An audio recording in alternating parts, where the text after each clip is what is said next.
Bonjour tout le monde.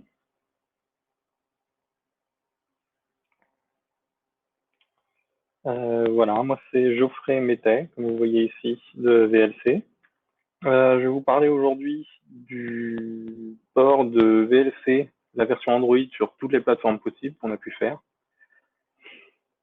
Et voilà, j'avais prévu des démos en live, ça sera des démos en rediffusé du coup, pour des raisons évidentes. Donc j'avais acheté un switch HDMI pour vous amener une Android TV, le Pixelbook, un téléphone pour vous montrer Android Auto et tout, mais bon, ça, je vous ai fait des vidéos YouTube, ça on fera avec aujourd'hui. Et voilà, ce sera tout dans les slides. Je vous ai quand même, j'ai quand même deux trois petites démos live quand même à vous faire, surtout sur la fin. Et voilà, voilà. Donc on est parti pour les slides. Vous ne verrez plus qu'à la fin maintenant. Et on y va.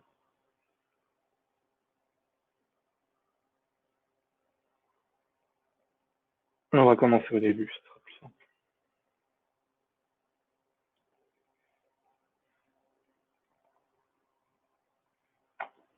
Donc voilà, Android partout, partout, partout.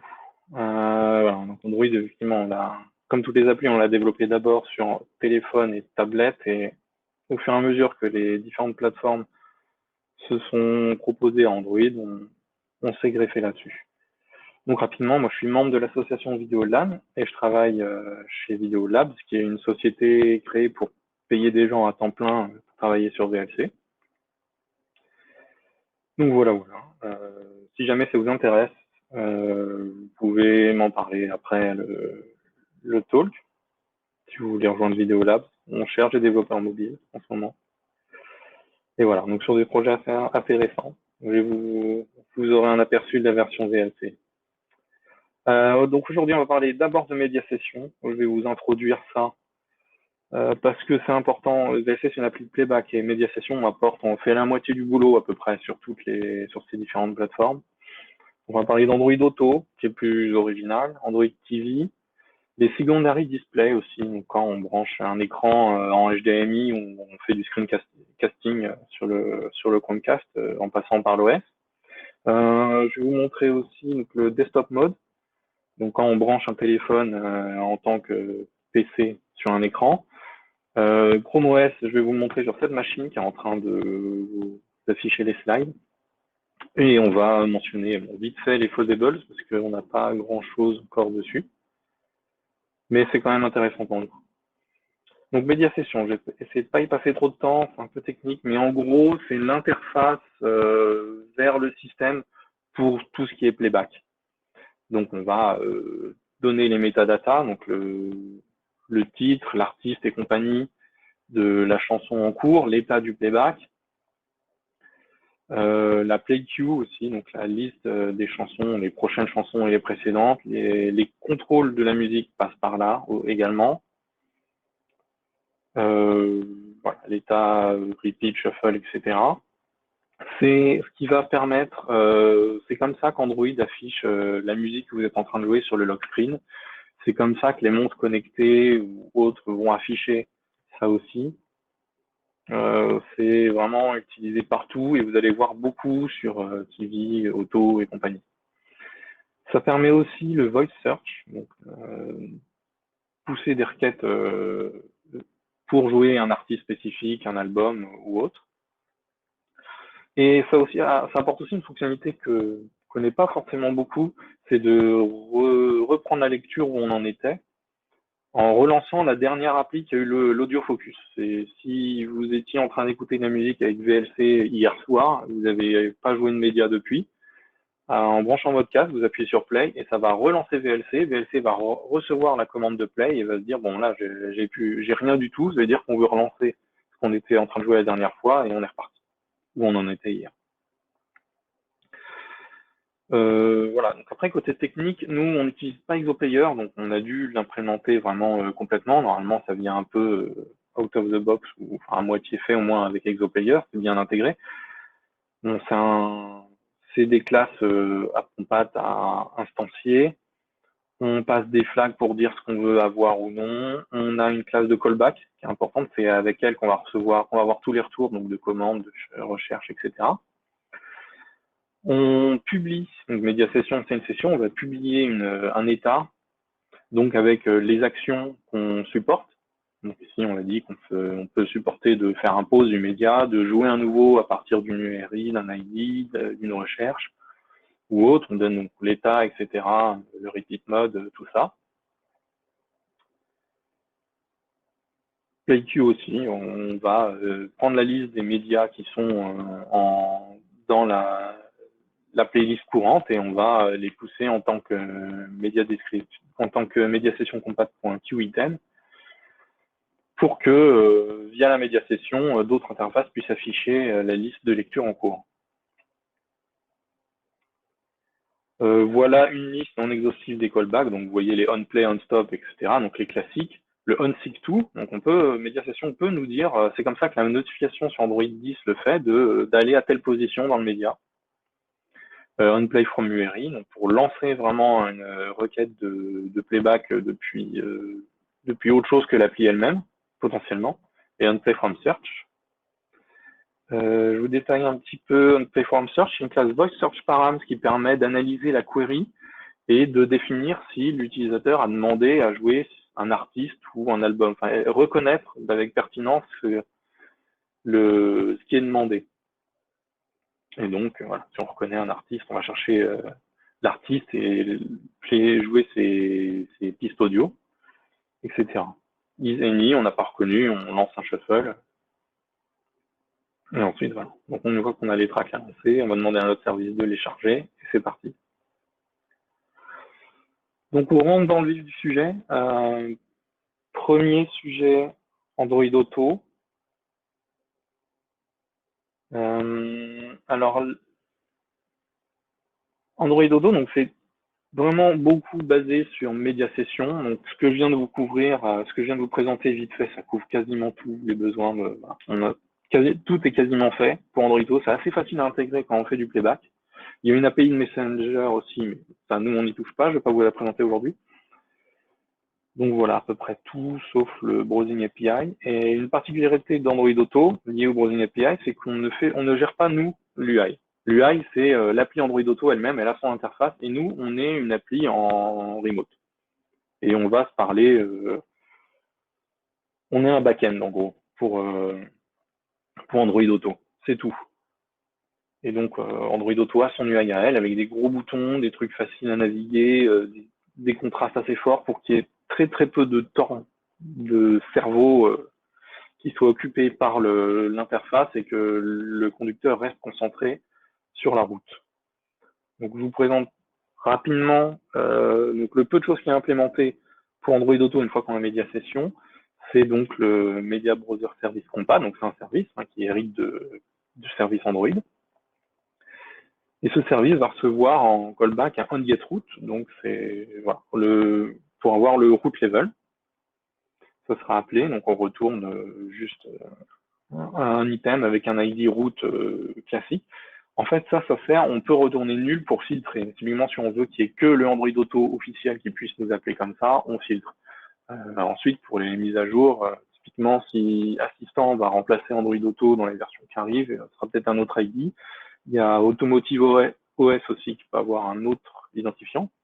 Et Automotive OS, c'est en fait Android Auto, mais vraiment intégré dans la voiture. Et du coup, il y aura un store dédié à ça. Et il faudra pusher un APK spécifique. Et l'APK spécifique, c'est rien de plus qu'un APK qui supporte Android Auto et qui filtre le bon ID. Nous, GSLC, on filtre pas, on laisse tout le monde piloter n'importe quel service. Donc, on retourne dans tous les cas notre browser route. Et ensuite, le callback le plus important, c'est onload children. Donc, ça va servir au browsing ou aussi au browsing. Donc, à chaque fois qu'on a un événement, un item qui peut être browsé, donc une catégorie, un dossier, tout ce qu'on veut et qu'il y a encore du contenu dedans, ça passe par là. Ça marche avec un callback, donc on peut appeler en background pour, typiquement là, on va faire de l'IO, on va interroger la media library et on renvoie le résultat sous forme d'une liste de media browser compat.media item. Le format que Mediasession connaît.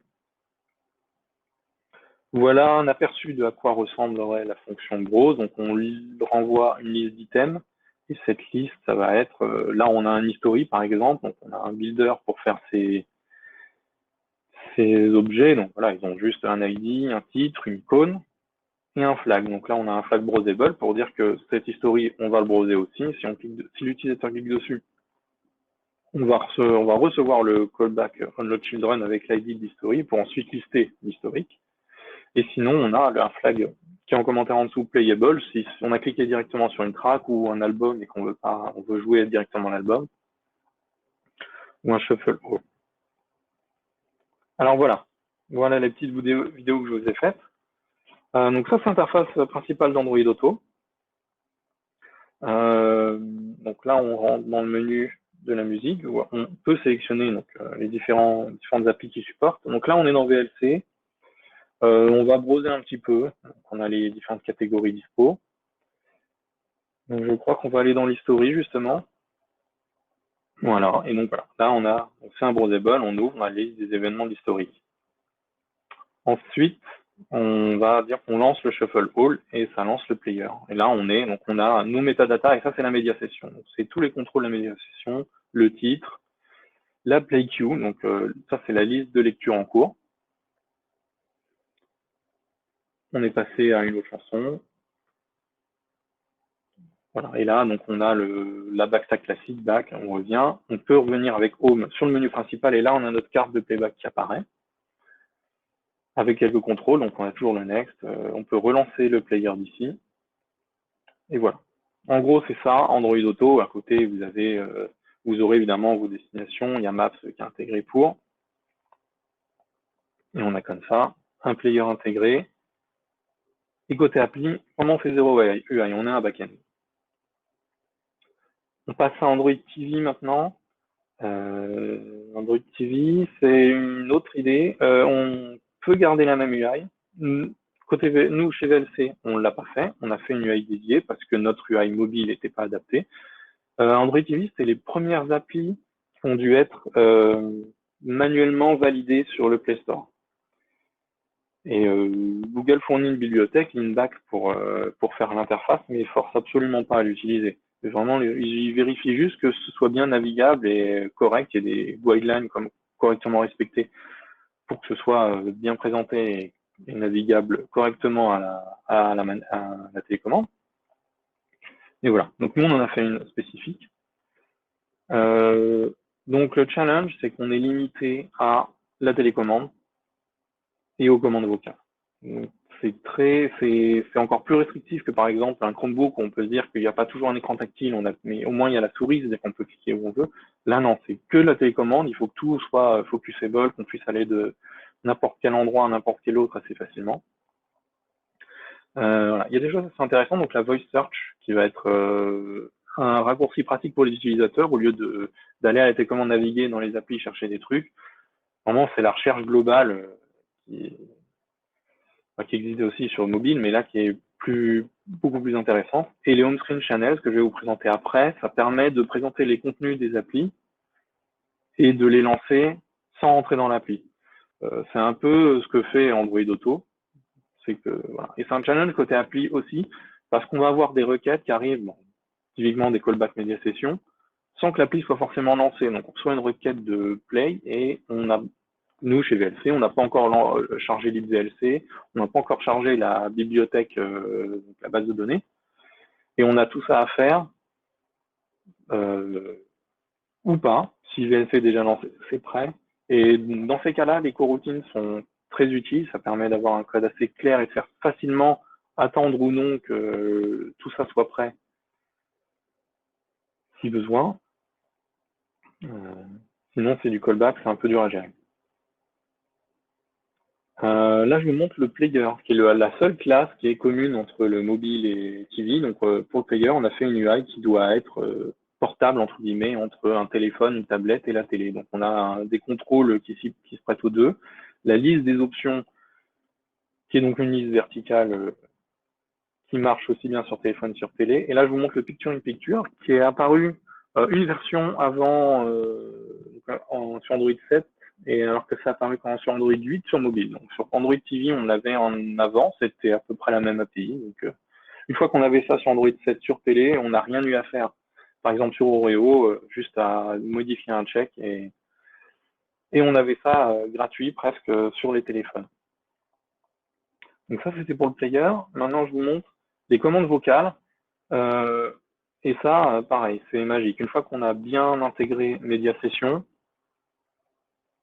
les commandes vocales marchent toutes seules. C'est-à-dire que l'OS va reconnaître la requête et l'envoyer. Et là, bon, voilà, aller à 25 minutes, on a sauté à 25 minutes et on voit un T-Rex qui se bat avec un aigle en métal. Pause, play, voilà. Bon, pause, c'est pas hyper impressionnant parce qu'on avait déjà posé pour écouter la requête. On prend la lecture et on va quitter juste après. Et voilà, on comme ça. Et c'est assez pratique de son canapé d'avoir juste à dicter quelque chose parce qu'aller à 25 minutes, on a fait une sigbar qui marche bien, des options pour vraiment aller où on veut, mais à la voix, c'est quand même ce qu'il y a de plus naturel et de plus rapide. Donc niveau UX, c'est pas mal. Et pareil, là, ça vient juste avec Media Session. Donc on a implémenté le SIG tout. Donc on gère le callback SIG que je vous ai montré tout à l'heure. On met dans les actions qu'on supporte le SIG et ça marche. Pour le reste de l'appli, donc on avait utilisé dans un premier temps Leanback Library qu'on n'utilise plus que par endroit. Donc c'est une navigation par ligne et colonne. Donc, si vous connaissez, pour les gens qui aiment bien les PlayStation, depuis la PSP, il y a le Cross Media Bar Navigation. C'est un peu l'idée. C'est ce qu'il y a de plus efficace à la télécommande. On a des listes et puis on passe d'une liste à l'autre. Ensuite, on navigue dans une liste. Déjà, on s'amuse pas mal déjà sur mobile avec des Recycler View. Là, on a des listes rows. Donc, on a des listes de listes. Parce qu'on a des headers par liste et tout. Voilà. C'est pas hyper marrant, mais bon, au final, ça se passe pas trop mal. Ces listes-là ont des presenters. C'est plus le même système exactement que les adapteurs de l'EasyView et des Recycler View, mais on n'est pas très loin. Donc, on a vraiment un presenter d'items et c'est tout. On a des fragments dédiés, tout fait. Donc, la vue détail, que je vous montre après qu'on a dans le VLC. La vue playback qu'on n'utilise pas parce qu'on a notre player à nous et on a refait un player audio spécifique.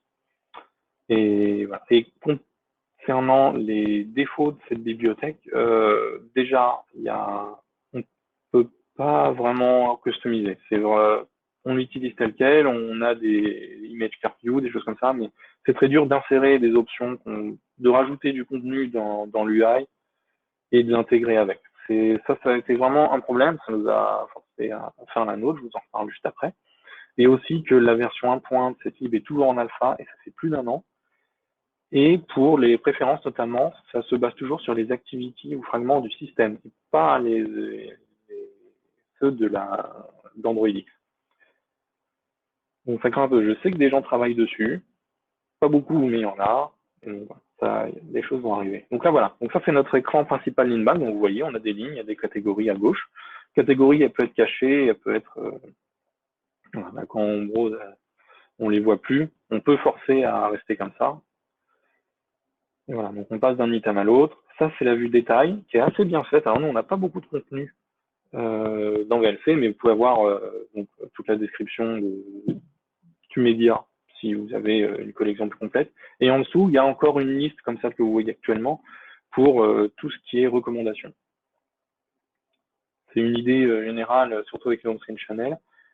Google incite beaucoup les gens à faire de la recommandation sur télé pour avoir plus facilement essayer de prédire un peu ce que le contenu que veut avoir l'utilisateur et limiter la navigation dans l'appli. Et vendre plus de trucs. Custom Browser UI. On a fait, nous, pour naviguer dans l'appli, pour naviguer dans les médias ou autres, on a fait notre propre UI. Donc, comme je vous l'ai dit tout à l'heure, c'est aussi pour le problème de customisation, mais aussi parce que Leanback ne supporte pas la pagination. Oui, exactement. Dès qu'on veut custom, c'est galère. C'est pour ça qu'on a changé. Donc voilà un truc custom. On a fait ça. Donc c'est une espèce de recycler view avec des headers. Vous voyez les options en haut. On les réplique en bas. Une fois qu'on scrolle, on a fait une animation pour, histoire de montrer à l'utilisateur, le bouton n'a pas disparu, maintenant il faut aller là. Et voilà. Et là, du coup, on a des listes qui peuvent montrer plusieurs choses. On peut même avoir plusieurs listes d'un item, enfin en gros une catégorie peut faire plusieurs lignes, comme celle-là. Voilà. C'est un peu plus pratique, ça nous permet de présenter plus de choses à la fois. Voilà, donc là on a lancé une chanson, on est dans le player audio, c'est toujours média session, on a toujours les commandes vocales, super. Donc, voilà, donc cette liste on l'a faite from scratch avec donc notre système de header et compagnie, parce que l'inback était trop limitant. Donc là on est de retour sur la home de VLC avec notre carte no playing dans, dans notre classe inback. Voilà, donc ça demandait un peu de boulot. Et globalement, voilà, si votre UI n'est pas compatible avec la télé, faut en faire une nouvelle. C'est un peu dommage, mais c'est comme ça. Donc là, par contre, avoir une une organisation de code un peu clean, ça aide. Donc si vous avez bien enlevé votre logique de vos classes UI, vous avez déjà factorisé tout le code important, il n'y a plus qu'à. Et bon, après, une fois qu'on a même des view modèles de Google avec des live data, il n'y a plus qu'à brancher. Mais par contre, voilà, l'inbox c'est peu customisable, mais très facile à mettre en place. Vraiment, on fait notre adapteur, on remplit les listes et puis c'est parti. C'est vraiment une UI préfaite. Donc les home screen channels. Donc vous avez en fait cette idée de ligne sur la home de Android TV. Si jamais la vidéo se charge. Et donc le raccourci d'une application. Allez, on y va. Voilà, le raccourci d'une application est à gauche et il a des channels. Donc là, nous, on en a un qui présente des vidéos. On peut même avoir un aperçu de la vidéo. On peut lancer le playback dans cette vignette. Voilà, et ensuite lancer le playback. Ça permet de proposer des vidéos avant même d'avoir l'appli ouverte. Donc c'est pareil, c'est dans l'idée d'aller vraiment plus vite à ces commandes, faciliter la vie des gens. Donc on peut faire de la recommandation ici. Et voilà, une fois qu'on a joué la vidéo, dans la ligne Play Next, vous voyez le même épisode avec la progress où on en était. Play Next, ça sert à de la recommandation. C'est commun à toutes les applis. Et nous, sur Android, sur VLC, on s'en sert pour le resume. Voilà, on était en milieu d'un épisode, et ben, on va même pas chercher la ligne VLC. Dans Play Next, on en était là, on reprend. Et pour les fournisseurs de contenu, évidemment, c'est proposer l'épisode d'après, une autre série ou quoi que ce soit. Donc voilà, ça c'était le tour pour Android TV. Honnêtement, Android TV c'est pas mal. Comme produit c'est bien. À utiliser à la maison c'est cool. L'API est plutôt bien faite. C'est assez bien foutu. Les on-screen channels, je trouve que c'est une très bonne idée. Ça améliore vraiment la vie. Et en plus, comme vous l'avez vu, avec Media Session, nous, on a déjà quelque chose qui fait le café. Un sujet un peu plus original, les secondary displays. Donc quand on branche un écran sur une télé, un écran sur l'appareil Android, ou si on veut screencaster, donc cloner l'écran sur un Chromecast ou autre, suivant les constructeurs, en Wi-Fi. Donc là, c'est vraiment pas la feature Chromecast de VLC. Eh ben, donc on a le Media Router Framework, donc c'est un service Android. Nous, on a une vieille implémentation, là, on l'a fait depuis très longtemps, donc on est encore sur l'API classique. Android X, ça apporte, rafraîchir un peu le truc. Pareil, savoir où marcher avec une classe de callback pour recevoir les événements, donc savoir qu'un écran a été branché ou pas. Donc comme je vous l'ai dit, typiquement c'est HDMI ou screencasting. Il y a des trucs avec le Bluetooth et tout, mais on n'a pas joué avec ça. Voilà. Par contre, voilà, note à part, chez VLC, on a notre propre implémentation pour le Chromecast. On n'utilise pas le SDK officiel de Google parce qu'il n'est pas open source et pas multiplateforme. Et donc nous, c'est vraiment la lib VLC, celle qui est commune à Android, iOS, les PC, partout où VLC tourne, voilà, c'est la même implémentation partout, donc c'est vraiment la partie native de VLC qui gère ça, qui fait son serveur HTTP et qui envoie l'adresse au Chromecast. Donc voilà, Chromecast mis à part, il aura fonctionnellement ce sera la même chose que son Android Display, mais en interne c'est complètement différent. Donc Media Router, voilà, on a le service. Ça c'est du code Java, parce que c'est dans la lib VLC. Donc, dans les VLC, on n'impose pas la dépendance Kotlin. Donc, vous voyez du Java, désolé, ou la nostalgie, je sais pas. Donc voilà, donc en fait nos callbacks, nous, dans tous les callbacks différents, on utilise le on-route presentation display change, c'est-à-dire qu'on a un changement dans les routes de présentation, de display de présentation. Et donc, c'est-à-dire qu'on a un nouvel écran disponible pour afficher ou un écran en moins. Et nous, on indique dans nos callbacks qu'on est du type live vidéo. Et une fois qu'on sait qu'on a une nouvelle présentation, on peut créer donc notre secondary display, donc qui va avoir, vous voyez, deux surface views, donc une pour la vidéo et une pour les sous-titres, qui étant du type présentation qui est compatible avec le framework Android. Et voilà, et on est parti, on peut afficher dessus. Et une fois qu'on a ça, donc vous voyez sur votre grand écran votre vidéo, et sur le téléphone, vous avez cette vue-là. C'est le même player, juste qu'on a remplacé la surface view de la vidéo par un fond d'écran pour habiller un peu. Donc votre téléphone sert juste de remote. Donc, vous avez une télécommande dans la main, et ni plus ni moins. Et là, on est dans le cas du media router, et vous avez un bouton en haut à droite pour revenir au mode clone, où là, l'écran est littéralement dupliqué entre les deux. Et donc en Chromecast, vous avez ça sans le bouton en haut à droite, c'est la même chose, niveau UI. Donc ça, c'est présent depuis très longtemps sur Android, c'est très pratique.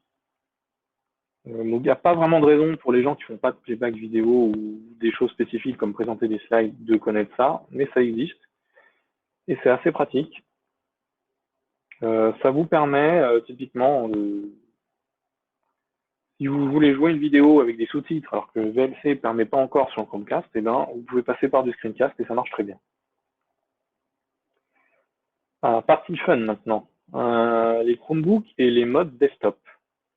Vous avez déjà une vidéo du mode desktop. Donc là, c'est un téléphone Samsung branché à un écran. Et ensuite, j'ai une souris branchée au téléphone. Et voilà. Donc j'ai vraiment un affichage de fenêtres, d'appli. Donc j'ai VLC normal qui se lance. Et on peut changer dynamiquement la taille. Donc pour tester, ça c'est très pratique. Je passe d'une version téléphone à tablette. J'ai les notifs aussi intégrés. Et je vais vous montrer dans un instant. C'est pareil sur Chromebook. Et donc voilà. Donc basiquement, Chromebook et Desktop Mode, c'est la même chose. Qu'est-ce que vous avez à faire pour ça? Eh ben, si vous êtes un bon élève, pas grand-chose. Si vous avez le support de l'affichage fractionné, donc de pouvoir splitter l'écran en deux entre voilà, votre appli et une autre, vous devez supporter le resize de votre window dynamiquement, donc à la volée. Ça présuppose que vous avez enlevé pareil votre code logique de l'UI. Même idée que pour télé, sauf que là ça sert à autre chose, ça sert à supporter typiquement la rotation d'écran. Basiquement on a la même chose avec le dynamic resizing. On a notre activité qui est détruite et recréée. Donc si vous avez un modèle derrière qui persiste, vous n'avez aucun problème, votre UI ne fait que réafficher les mêmes données. Donc une fois que vous avez ça, vous avez à peu près tout. Il y a des petites choses à ajouter. Google y tient pour essayer de pousser les choses correctement. Donc, le support clavier-souris. Typiquement, sur VLC, ils nous ont demandé de supporter les mêmes raccourcis clavier que sur desktop. Ce qui fait complètement sens. Voilà.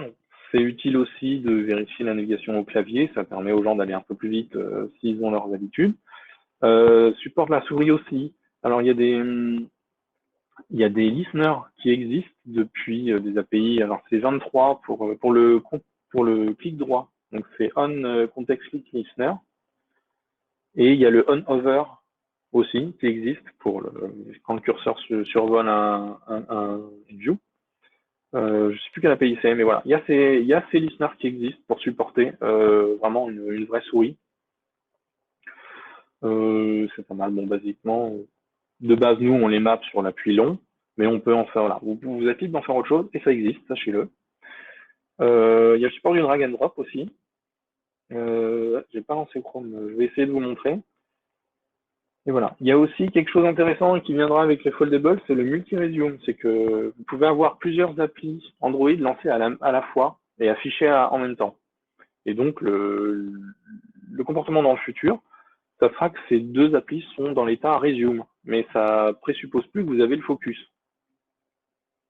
Donc, il faut un peu changer votre manière d'appréhender les choses et surtout de comment vous gérez vos on-start, on-resume. Et voilà. Ça permet d'avoir ça, de tester ça aussi déjà. Et aussi en bonus, sur les Chromebooks, on peut avoir Android Studio et Android sur le même appareil. L'idée, donc l'implémentation en 30 secondes sur Chromebook, c'est que Chrome OS c'est un Linux, comme Linux et comme Android. Et donc Linux et Android sont juste des conteneurs. Donc vous avez le même kernel qui va faire tourner les applis Android, les applis Linux et les applis Chrome OS. Et en gros, on va même carrément faire tourner ces trois systèmes. Pour ceux qui ne sont pas familiers des conteneurs, c'est en gros des Docker. Et donc, on a un truc très cool. On a notre bon vieux Android Studio ici. Donc, j'ai Android Studio. Le conteneur Linux sur Chrome OS, c'est une Debian, tout simplement. Donc, j'ai mon code, je peux rajouter mes nouveaux bugs tranquillement. Et une fois que c'est fait, je vais faire un run. Il va prendre son pour lancer notre appli, comme d'hab, il n'y a pas de souci. Moi, j'ai le modèle Core i5 et 8 Go de RAM. Pour le moment, je passe 5 Go de libre sur Linux. Voilà. Bon, moins Chrome et sur les autres GA. Donc voilà. Donc là, on a VLC qui s'est lancé. Et donc, j'ai mon VLC sur la même machine. C'est pas un émulateur. Et on a du Dynamic Resizing aussi. J'ai pas mis beaucoup d'éléments. Donc voilà. On a nos vidéos. On a nos nouvelles vidéos qui sont apparues. Et on peut jouer nos contenus de qualité dans une petite fenêtre, sur un grand écran, ou pas. Chose amusante aussi en guideline, si on fait un back ici, donc le back est affiché visuellement, nous on a implémenté la confirmation. Cette confirmation arrive que quand on n'est pas en full screen. Donc je la refais en grand, back, boum, là on est disparu. Parce que quand l'appli est lancée en grand, on est sûr que l'utilisateur voulait fermer cette appli. Si on est lancé dans une petite fenêtre, peut-être que l'utilisateur a fait back et voulait fermer une autre appli. Une autre spécificité, alors là, ce que je vais faire, vous ne pouvez pas me voir, mais je vais replier le Chromebook à l'envers, donc je le plie dans le mauvais sens, et ça passe en mode tablette. Et donc là, voilà, on est en mode tablette, donc j'ai mon Chrome, l'IDE en tablette, super utile, et mon VLC maintenant qui est passé comme une appli tablette et qui prend tout l'écran. Et donc pour ça, pareil, on a voilà, une information de resize. Si on est en grand écran, on a même un changement de configuration de clavier qui s'est débranché. Donc voilà, à gérer. Voilà. Donc assez sympa comme appareil, le Chromebook. Si vous voulez travailler avec, prenez le modèle i7. Parce que bon, je vous présente pas Gradle et Android Studio, mais vous savez de quoi je vous parle. Ah oui, file. Je vais vous montrer ça. Il est là, VLC. Je vais vous montrer ça vite fait et on passe à la suite.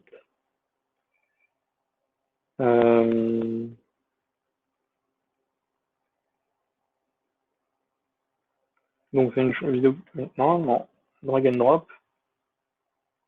VLC, voilà, lance. Donc, pareil, on peut enregistrer sur la view l'événement de recevoir un drag and drop et on reçoit et nous on a décidé de typiquement lancer le playback. Mais drag and drop aussi pareil, c'est des choses importantes à gérer sur le Chromebook. Très rapidement Foldable, j'ai l'impression que je suis un peu à la bourre. Bon, voilà une vidéo du fold que j'ai faite sur un stand au Dev Summit. Donc pour vous montrer rapidement, on est sur le petit écran. Donc c'est VLC, le player, machin. On ouvre, boum, on a un resize de la window.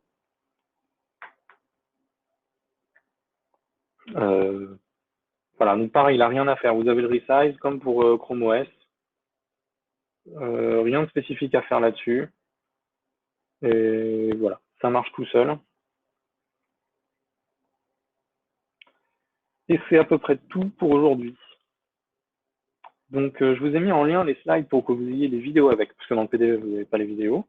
Je vous ai mis aussi en lien les 2 dev stories qu'on a sur le site de dev.android.com, qu'on a fait avec le marketing de Google, qui veut pousser donc, ces plateformes, Android TV, et puis Large Screen, c'est surtout pour Chromebook. Et voilà, voilà. Superbe mise en abîme. Et je suis de retour avec vous. On va montrer vidéo là, quand même. Ça va mieux le screen ou pas? C'est toujours free, vous avez pu voir le foldable? Est-ce que vous avez vu le Galaxy Fold? Merde. Bon, est-ce que j'essaie de vous le remontrer?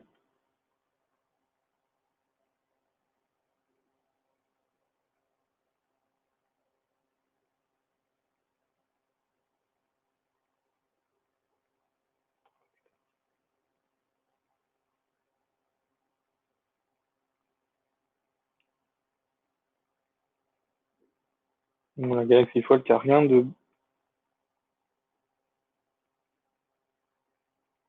Voilà, donc voilà, vous voyez Fold, c'est du... Voilà, donc c'est pareil que pour Chromebook, ça va être du resize quand on va passer d'un écran à l'autre. Et c'est tout. Il n'y a rien à gérer. Donc si vous gérez bien le resize comme pour Chrome, pour le desktop ou Pixel, vous gérez les foldables. Enfin, le Galaxy Fold en tout cas.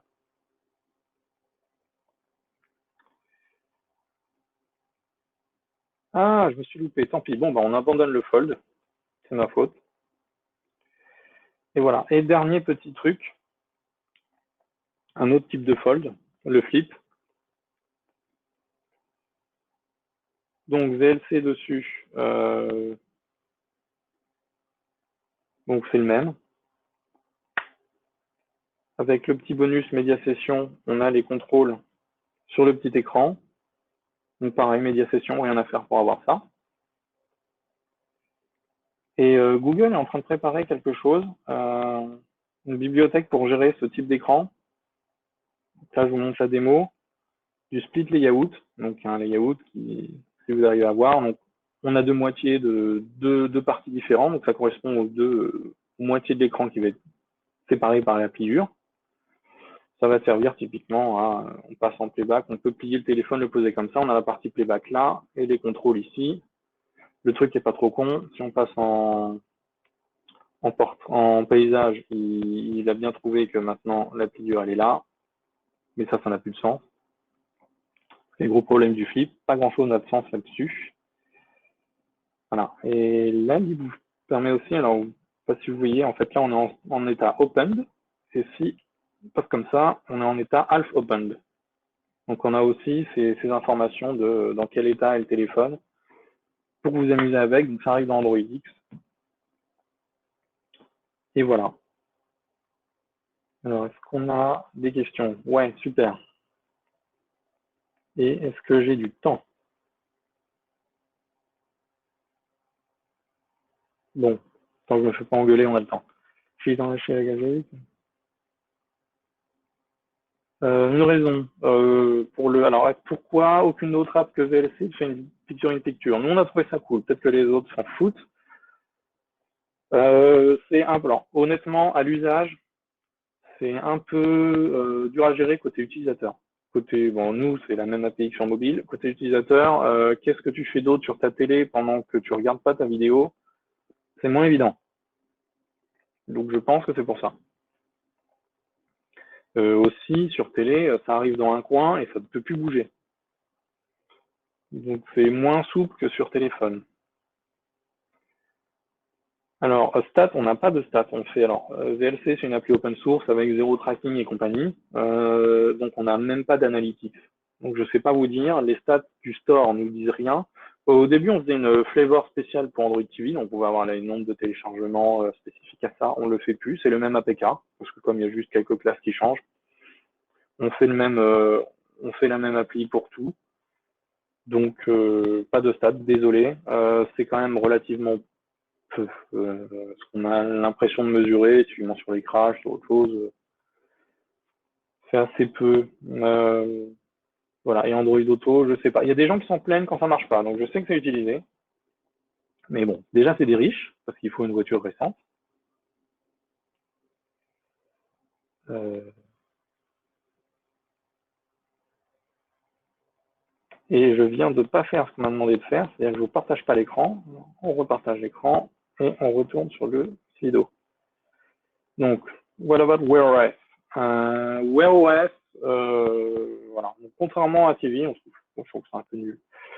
Non, blague mise à part, avec Wear, on a juste besoin de média session pour Wear OS. Le principal, c'est les contrôles de musique, ça on a. Éventuellement la liste en cours, ça Wear OS le fait pas, mais elle a la play queue, nous on la remplit, à eux de faire leur part du boulot. Il n'y a pas besoin de grand chose. Typiquement, toutes les autres montres connectées, j'avais une Pebble, là j'ai une Fossil, ça juste marche. C'est média session, et voilà. Donc pour les wearables en général, média session suffit. On pourrait aller plus loin, mais implémenter un truc de browsing sur une montre, ça serait un peu du temps perdu et on est très court en ressources côté VLC, parce que comme on vend en phase 0, ça nous fait pas beaucoup de thunes pour payer les gens. Euh, pour Chromebook avec Multiresume, Multifocus, qu'est-ce que ça marche bien? Non, on n'a rien. Honnêtement, on n'a quasiment rien de spécifique sur Chromebook. À part le Picture in Picture qui n'a pas été disponible tout de suite. Euh, ça marche bien. C'est bien fait. Ils essaient vraiment de faire du one-to-one avec Android. C'est-à-dire que l'API Android marche sur Chromebook de manière complètement transparente. Il y a très peu de choses à faire. Vraiment, le gros du boulot, c'est gérer le resize dynamique, qui va vous servir de toute façon à d'autres choses, dont les foldable. Et voilà. Et le focus audio, c'est un peu indépendant du focus visuel, parce que quand vous jouez une chanson, votre UI peut disparaître, vous avez un service et vous faites autre chose en même temps. Donc c'est toujours cette idée-là. Est-ce que je conseille le développement Android sur Chromebook? Je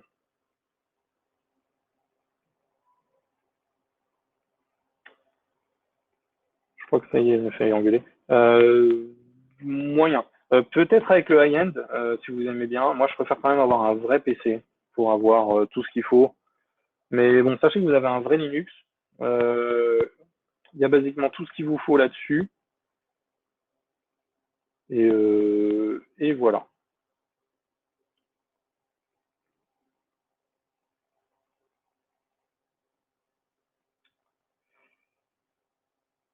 Donc voilà pour moi. Si le Picture in Picture passe automatiquement, c'est une option. On l'a pas mis par défaut, mais c'est disponible dans les options de VLC. Voilà, dernier truc. Si vous voulez continuer, il y a OpenSimac, il y aura sûrement une chaîne, un channel Slack. Moi, je vous attends là-bas.